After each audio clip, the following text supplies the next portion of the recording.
Los saludamos en el amor de nuestro Señor Jesucristo. Este es el ministerio, elgozodejehová.com, que semana a semana traemos una clase para edificar el pueblo de Dios. Hermanos, hoy no va a ser la excepción. Vamos a adorar, vamos a enseñar cosas que tal vez no conocía. Alabemos al Dios de la gloria, a Él, merecedor de todo. El que tiene a Dios consuela al afligido, le da la mano al pobre que cayó, reparte a todos siempre con amor. El que tiene a Dios tiene mucho para dar. Sí, Señor. El que tiene a Dios, Sí, Señor. la vida le es hermosa. Sí, Señor. Disfruta todo lo que Dios Sí, le Señor. regaló. Si está enfermo, el Señor es su esperanza.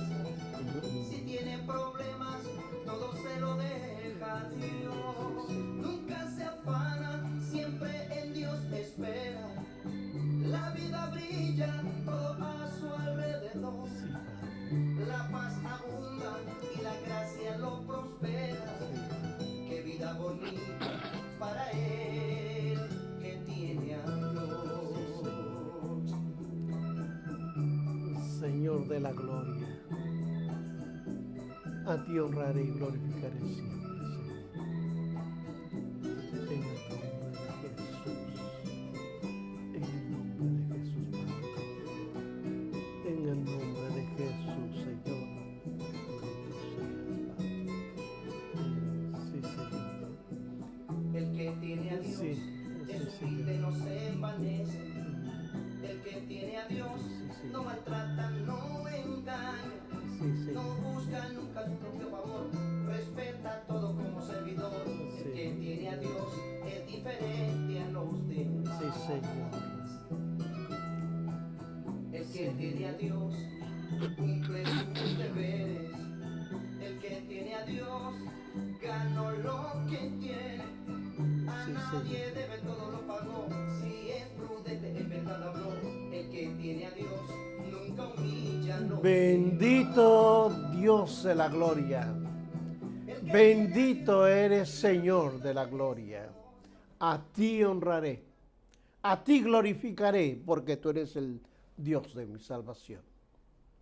Bien, queridos hermanos, vamos a estudiar esta clase empezando en Génesis capítulo 26 y va a ser extendido. Vamos a comenzar a entender cosas tal vez que usted no entendía. La palabra de Dios la leo a la gloria del Padre, del Hijo y del Espíritu Santo. Después hubo hambre en la tierra, además de la primera hambre que hubo en los días de Abraham. Y se fue Isaac a Abimelech, rey de los filisteos, en Agar, Padre de la gloria. Bendita es tu palabra. Te pido que el Espíritu Santo me ayude a desarrollar esta clase para poder edificar tu pueblo, Señor. Bendito seas, Jehová. Todo, pero todo te lo pido en el nombre de tu Hijo amado Jesucristo. Amén. Bien, queridos hermanos, a esta clase la he titulado Isaac y su residencia entre los filisteos. Observemos muchos detalles. No era raro que hubiese hambre en la tierra. La escritura menciona que este fenómeno ocurrió un total de 13 veces en la historia. La primera se menciona en Génesis, ya estudiado en el capítulo 12:10, que se refleja el hambre que ocurrió 100 años antes en los días de Abraham. El autor de Génesis pone cuidado a diferenciar que se trata de dos sucesos completamente diferentes. ya que uno tuvo lugar en tiempos de Abraham y el otro tuvo lugar en el tiempo de Isaac. Pero, hermanos, algunos entienden que el hambre era una manifestación de la providencia de Dios. En diferentes ocasiones, Dios usa esa situación para cumplir su propio propósito. Tal como perfeccionar a los santos y humillar a los enemigos. Es posible, sin embargo, que algunos de esos inventos fueron producidos por los satánicos para destruir la simiente de la mujer y evitar la derrota de la serpiente. Así de sencillo. Como ya se ha explicado, Moisés se esfuerza por distinguir el hambre ocurrido en tiempos de Abraham de la ocurrida después, es decir, en los días de Isaac. Quizá deba entenderse la acción de Isaac al ir al filisteo Abimelech como una desviación de la voluntad de Dios.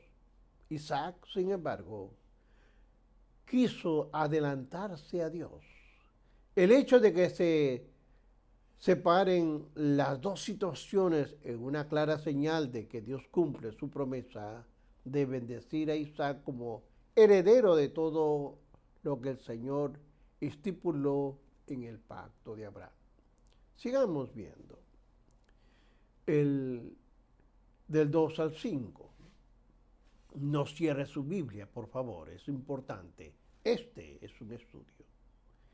Y se apareció Jehová y le dijo, no desciendas a Egipto, habita en la tierra que yo te diré.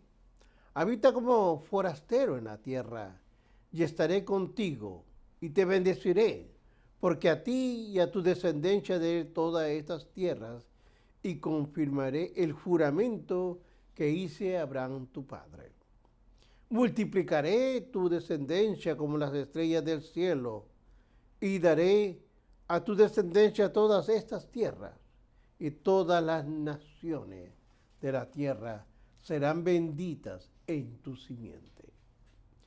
Por cuanto oyó Abraham mi voz, y guardó mi precepto, mis mandamientos, mis estatutos y mis leyes. Ahora entendamos esto. La teofanía pone de manifiesto que la situación era crítica y era urgente. La falta de comida era un problema grande para Isaac, porque el número de personas a su alrededor era importante, demasiadamente grande. Es posible que Isaac se propusiera viajar a Filistea y de allí a Egipto. Es posible. Por esta razón se apareció Jehová y le dijo, no desciendas a Egipto, habita en la tierra que yo te diré. Lo menciona en el Génesis capítulo 26:2. Dios permitió que Jacob emigrase a Egipto. Mire lo que sucede. El padre no fue a Egipto, pero el hijo sí. Esa es otra clase que viene después. Es ciertamente una prerrogativa divina determinar qué paso debe tomar un creyente en un determinado momento. Dios había bendecido a Isaac en su pena por la pérdida de su padre Abraham. Y ahora viene a él en la adversidad, causado por el hambre de la tierra. Jehová Dios dice a Isaac, estaré contigo y te bendeciré, porque a ti y a tu descendencia daré todas las tierras, y confirmaré el juramento que hice a Abraham tu padre. Lo dice en el capítulo 26:3. Ahora, ciertamente no será fácil permanecer en esta tierra por varios factores. En primer lugar, el hambre amenazaba con acabar la vida y las propiedades de Isaac. Si persistía, sus rebaños y todo su ganado iban a desaparecer. Pero en segundo lugar, era fácil trasladarse a Egipto, donde había abundante comida en aquel tiempo. Ahora, por supuesto, hermanos, que Isaac no había nada como para que recibiese la bendición divina. Solo la gracia soberana de Dios podía canalizar las bendiciones derivadas del pacto en su vida. Alguien ha dicho a Isaac que era un mediocre, un hijo mediocre. Sí, a veces lo dicen, de un padre extraordinario. Pero también era el padre ordinario de un hijo extraordinario. De hecho, Dios declara a Isaac y lo bendice. Acá hay puntos muy importantes que entender. Cuando veamos el 26:5, observe lo que dice.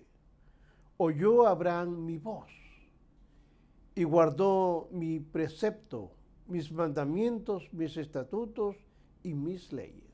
Aquí hay un punto crucial. No puede usted ocuparse cuando hablan ciertos términos porque hay cosas que tengo que explicarlo ahora.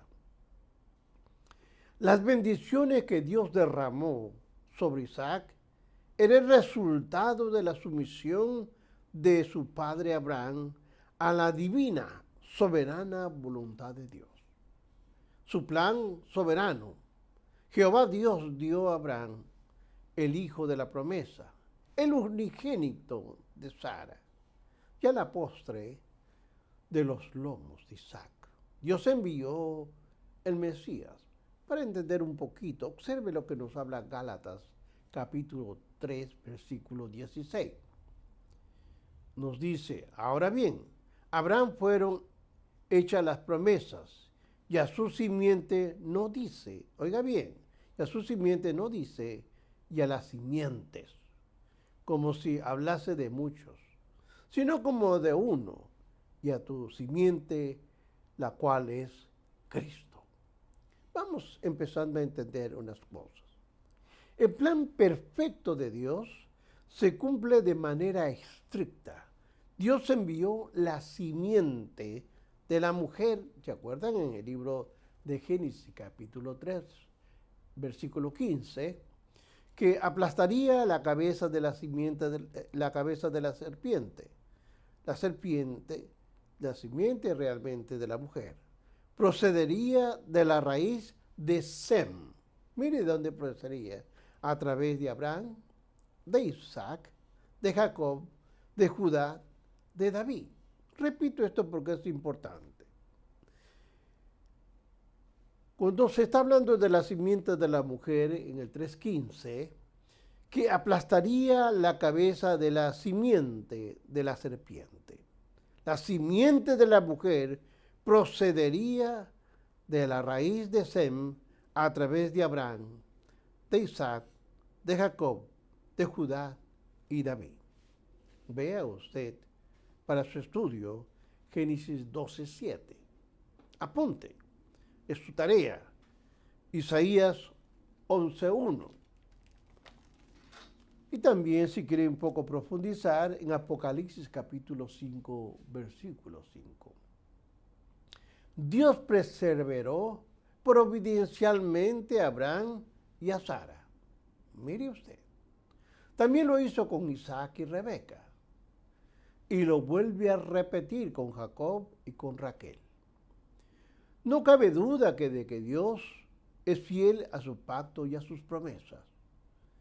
Obsérvese que Jehová Dios promete, confirmaré el juramento que hice a Abraham tu padre. Ahora estudie el capítulo 22 de Génesis, versículos 16 al 18. a esas promesas se añade el juramento divino. Aquí hay que aclarar algo. Es algo sorprendente de gran manera, porque Dios no tiene que ofrecer apoyo a sus promesas. Dios no tiene que respaldar su palabra con un juramento, pues la palabra es verdad y es plenamente suficiente garantizar el cumplimiento de todas sus promesas. Dios es verdad.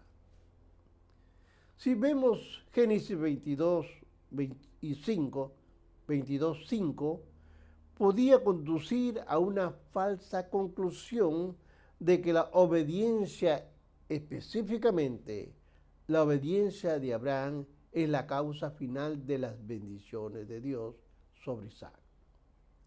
Pero tal interpretación pasa por alto las enseñanzas de las Escrituras respecto a la experiencia espiritual de los patriarcas. El Dios de la gloria apareció a Abraham en Ur de los Caldeos y lo condujo a la tierra de Canaán. Pero además, Jehová Dios hizo y declaró que Abraham era justo sobre la gracia soberana a través de la fe que había sido divinamente implantada en el corazón. Vea usted el libro de Isaías, capítulo 51, versículos 1 y 2. Y si quiere continuar en el Nuevo Testamento, vea Romanos, capítulo 4, 9, 10. Jehová Dios abrió los oídos del patriarca. Entienda bien el término. Jehová Dios abrió los oídos del patriarca, quitó su ceguera y su rebelión, y atrajo a Abraham a sí mismo, regocijándose en que el patriarca respondió, primeramente, en una forma positiva. Pero todo eso fue en virtud del obrar divino en la vida de Abraham. Nótese, hermanos, los vocablos, mandamientos, escríbalo, mandamientos, estatutos y leyes. Es bueno entender, porque si no había ley hay que explicarlo. Mandamiento no se refiere a la ley de Moisés. Esto tiene que estar claro, porque no es claro que Moisés no había escrito nada. No se refiere a la ley de Moisés, sino a la palabra del Señor, ordenándole a salir Ur de los Caldeos y de separarse de la tierra y su familia. Ahí usted tiene que entender que ese era un mandamiento de Dios. Pero viene la palabra estatuto. Era el rito de la circuncisión.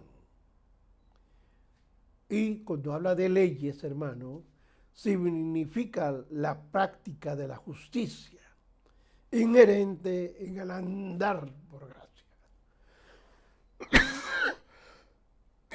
No.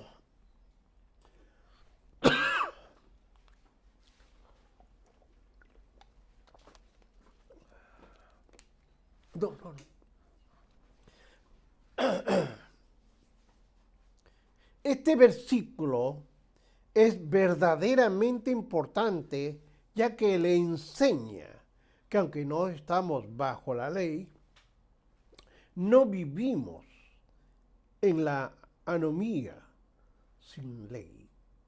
El verdadero creyente, como usted y yo, no es anárquico, sino que se somete a la palabra de Dios y camina en la justicia que la ley demanda. Veamos Génesis 26, 6 y 7. Habitó pues Isaac en Gerar, y los hombres en aquel lugar le preguntaron acerca de su mujer, y él respondió, es mi hermana, porque tuvo miedo de decir, es mi mujer, pensando, tal vez los hombres del lugar lo matarán por causa de Rebeca, pues ella era de hermoso aspecto. Veamos esto ahora. Isaac obedeció a Dios al permanecer en Gerar y no continuar rumbo a Egipto. Sin embargo, la permanencia en Gerar fue una ocasión de tropiezo. Los hombres de Gerar le preguntaron a Isaac acerca de Rebeca. Y su respuesta igual y de su padre con menos justificación. Entendamos esto. Es mi hermana. Isaac usó la misma estrategia que Abraham en dos ocasiones. En Génesis capítulo 12, 13 y en Génesis capítulo 22. La realidad evidente es que Isaac está movido por temor, cobarde y egoísmo. Su naturaleza lo llevó a mezclar el temor con el egoísmo y procuró su autoprotección en lugar de depositar su fe en Jehová Dios. Ahora, entendamos esto. Hay algunos comentaristas que consideran increíble el relato acerca de Isaac. En Génesis 26, porque no creen que sea posible que un hijo pueda hacer exactamente lo que hizo el padre. ¿Cómo piensan que Isaac conocía que su padre había hecho cuando dijo que Sara era su hermana? Dicen que esto es realmente una variante de la historia anterior. Ahora, esta teoría, sin embargo, no tiene ningún apoyo de texto bíblico, sino que manifiesta una clara incapacidad para comprenderla a la naturaleza humana.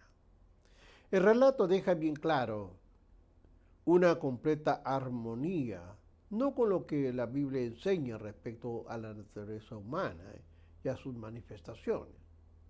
Conociendo la tendencia de los hijos, y entiéndalo bien, conociendo la tendencia de los hijos para manifestar las características de sus padres, no puede haber más natural que el hecho de que Isaac hubiese exactamente lo que su padre hizo, encontrándose en una situación tan parecida. Como Rebeca se casó cuando tenía 30 años, a esa edad se casó Rebeca. Para entonces debía ser una dama de unos 60 años. Y evidentemente era una mujer tan hermosa y atractiva como para llamar la atención a los filisteos. Veamos el versículo 8 y 9. Dice, sucedió después que él estuvo allí muchos días. Abimelech, rey de los filisteos, mirando por la ventana, vio a Isaac que acariciaba a Rebeca, su mujer. Y llamó Abimelech a Isaac y le dijo, he aquí ella es de cierto tu mujer. ¿Cómo es pues que dijiste que es mi hermana? E Isaac le respondió, porque dije quizás moriré por causa de ella. Isaac, hermanos, había estado entre los filisteos muchos días y no se habían dado cuenta. Largos días vivió ahí, antes que se descubriese que Rebeca era en realidad su esposa y no su hermana. Ahora, el vocabulario acariciaba es un eufemismo que se refiere a la intimidad propia de un matrimonio. El vocablo transmite la idea de hacer mimos, es decir, hacer uso de ciertas libertades como lo hace un esposo a su esposa, lo que indicaba que Rebeca no era hermana de Isaac. Llama la atención que el término acariciar proviene de la misma raíz que el nombre Isaac, que significa risa o reírse. La idea es que Isaac, o sea, risa, se reía con su esposa Rebeca mientras la acariciaba o mimaba a nivel conyugal. Veamos el 9 y el 10. Y llamó a Abimelech a Isaac y le dijo, he aquí que ella es de cierto tu mujer. ¿Cómo pues dijiste, es mi hermana? E Isaac le respondió, porque dije, quizá moriré por causa de ella. Y Abimelech dijo, ¿por qué nos has hecho esto? Por poco hubiera dormido alguno de ellos con tu mujer y hubieras traído sobre nosotros pecado. Entendamos ahora esto. El rey formalmente convocó a Isaac y lo confrontó con lo que había visto. Admitió lo que había hecho y confesó su temor de morir a causa de la belleza de Rebeca. Quizá moriré por causa de ella. La naturaleza pecaminosa de ser humano siempre procura desplazar su culpa hacia otra persona. De modo que Abimelech reprendió severamente a Isaac. El siervo de Dios fue reprimido. Aquel quien era llamada descendencia. Si algún filisteo, hermanos, hubiera tomado a Rebeca, Dios había descargado su ira sobre ellos. Pues si Dios providencialmente protegía en medio a través del cual la simiente escogida vendría a este mundo. Veamos el 11. Génesis 26, 11. Entonces Abimelech mandó a todo el pueblo diciendo, el que tocare a este hombre o a su mujer, de cierto morirá. Abimelech hace uso de su autoridad real y da orden que nadie se atreva a poner la mano encima a Isaac o a Rebeca, bajo la pena de muerte. Observes, hermanos, que Dios utiliza un instrumento humano para proteger el linaje escogido del cual procedería la simiente escogida. Una lección práctica que puede verse con claridad es que Dios no esconde el pecado en ningún sentido. Ahora vamos a mirar un poco más la bendición de Jehová sobre Isaac. Veamos ahora el del 12. Vamos a ver el versículo 12. Y sembró Isaac en aquella tierra y cosechó aquel año 100 por 1 y lo bendijo Jehová. En el antiguo mundo oriental no era extraño que un pueblo nómada se ocupase de actividades agrícolas. No. Al parecer, Isaac tomó control de una cantidad suficiente de territorio de cultivo y obtuvo una abundante cosecha de 100 por 1. El texto deja bien claro que lo ocurrido se debió a que bendijo Jehová. La obediencia de Isaac al mandato de Dios de quedarse en la tierra de Canaán y no marcharse a Egipto le produjo una enorme bendición. Tal como Dios había estado con Abraham, ahora está con Isaac. Veamos el 13 y el 14. El varón se enriqueció y fue prosperado y engrandeció hasta hacerse muy poderoso. Tuvo hatos de ovejas, hatos de vacas y mucha labranza, y los filisteos le tuvieron envidia. Es importante este punto. La bendición de Jehová Dios trajo inmensas riquezas materiales a Isaac, su cosecha. Aquel año fue 100 por 1, de acuerdo al versículo 12. Y sus riquezas y su propiedad lo hicieron muy próspero, versículo 13. Y fue muy rico en ganado, incluyendo hatos de ovejas, hatos de vacas, y en mucha labranza, lo que provocó la envidia de los filisteos, versículo 14. Eso era el cumplimiento de la promesa registrada en Génesis 26:3. puesto que Abraham había sido muy rico y había dado todo lo que tenía a Isaac. Génesis 25:5. Puede decirse, hermanos, que el incremento posterior de la fortuna de Isaac significaba que el hijo de la promesa era en realidad un hombre inmensamente rico. Ahora vamos a ver otra parte. Génesis capítulo 26, del 15 al 22. Continuemos viendo, porque acá hay una disputa, una pelea. Observemos. La palabra dice, y todos los pozos que habían abierto los criados de Abraham, su padre, en sus días, los filisteos habían cegado y llenado de tierra. Entonces dijo Abimelec a Isaac, apártate de nosotros, porque mucho más poderoso de nosotros te has hecho. E Isaac se fue de ahí y acampó en el valle de Gerar y habitó ahí. Veamos este punto. Los filisteos aprovecharon que Abraham había muerto para ponerse de manifiesto un comportamiento hostil. Porque en primer lugar, los filisteos y Abraham habían concertado un poco de paz, de acuerdo al Génesis 21-23. Otro factor que pudo haber ilustrado es que la ausencia de Abraham, los filisteos no tienen que temer al ejército que el patriarca había organizado con sus siervos. El ejército de Abraham estaba formado por más de 300 hombres, bien entrenados y capaces de derrotar a cualquier enemigo. Vea el capítulo 14, versículo 14 al 17.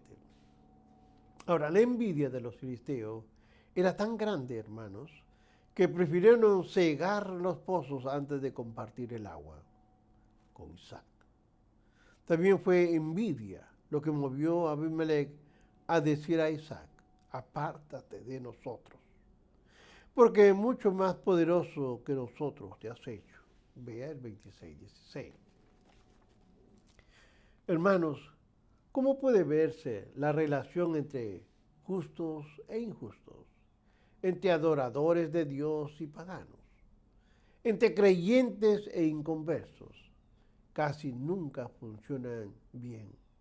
Y vea el libro 2 de Crónicas, capítulo 6, versículo 14 al 18. Sigamos en nuestra clase.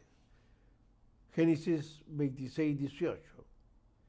Y volvió a abrir Isaac los pozos de agua que habían abierto en los días de Abraham su padre, y que los filisteos habían cegado después de la muerte de Abraham, y los llamó por los nombres que su padre los había llamado.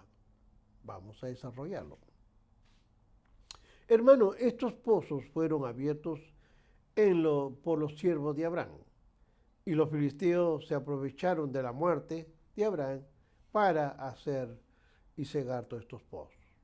Isaac, de manera pacífica, reabrió los mismos pozos, y de esa manera reclama que dichos pozos eran de su propiedad.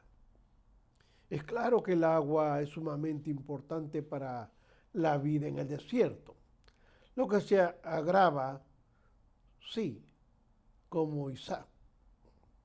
Se posee un rebaño sumamente grande y tiene un número importante de personas a su cargo.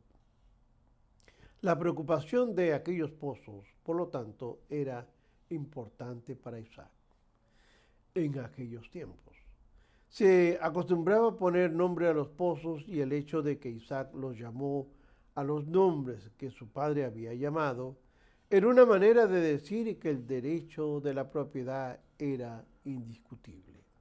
Pero además, Isaac demuestra su respeto hacia su padre al darles los mismos nombres a los pozos.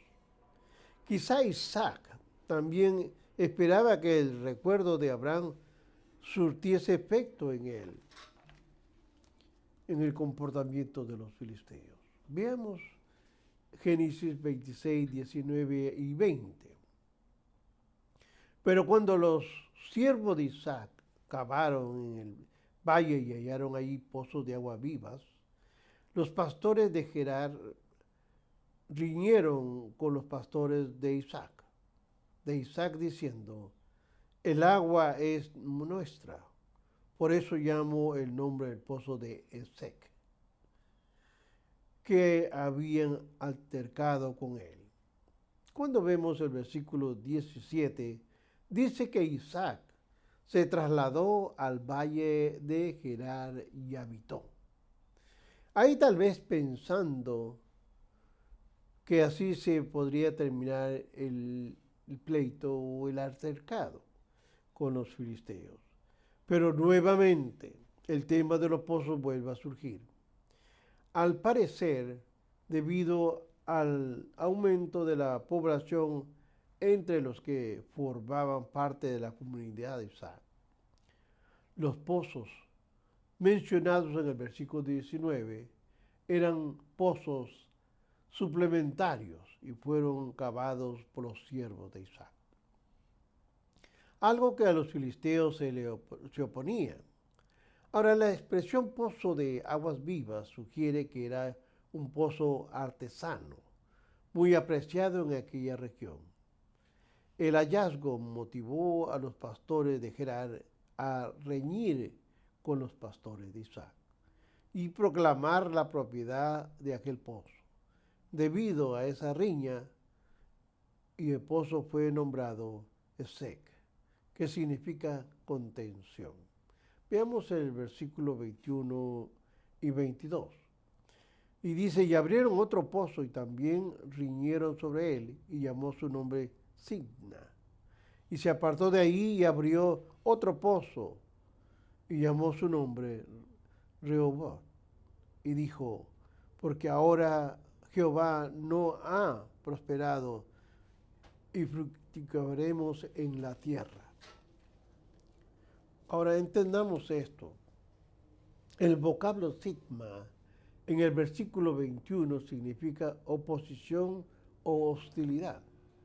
El uso de este nombre probablemente se deba a la disputa entre ambos bandos, fue más maliciosa que las ocurridas anteriormente.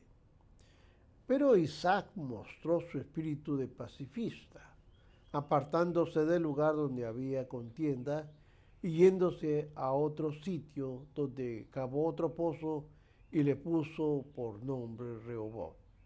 Es decir, en lugares grandes y espaciosos. En este nuevo lugar no hubo riñas.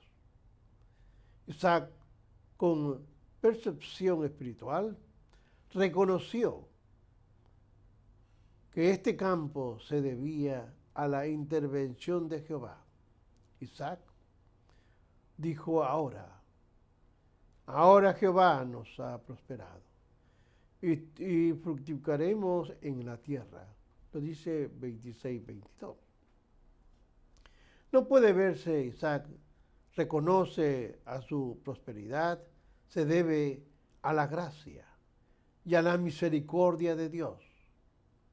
Es evidente que Isaac, hermanos, al igual que su padre Abraham, aprendió a depender totalmente de Dios, así como nosotros tenemos que depender de Él. Aprendamos. No juguemos a la iglesia, hermanos. Por favor, no vivamos una vida en la casa y otra vida en la iglesia.